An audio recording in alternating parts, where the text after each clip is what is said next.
giving their base what they want to hear, knowing that it's never going to work.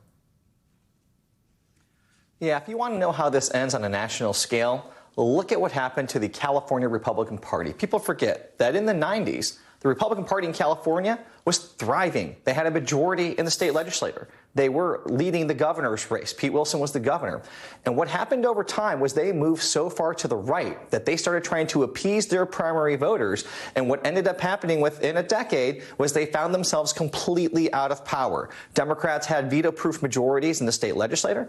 Democrats swept all the state legislative offices, all the statewide offices, all the constitutional offices, because Republicans kept pandering to the extreme right, prioritized winning primaries over general elections, and that was the end result. It is exactly what we're seeing right now from Republicans at the national level. They are prioritizing winning their primaries, running to the MAGA extreme right, pandering to them, pandering to the Fox News crowd.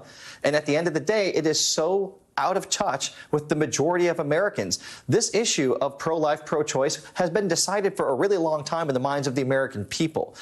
The Republican Party seems to have lost the memo on that, and they keep losing election after election after election, and then they wake up the next day and go, you know what, I know we lost the last 5 games in a row, but we're going to run the same strategy back. Let's run that back and hope for a different result. There's a word for what you call it when you repeat the same behavior expecting a different result. That's today's Republican Party.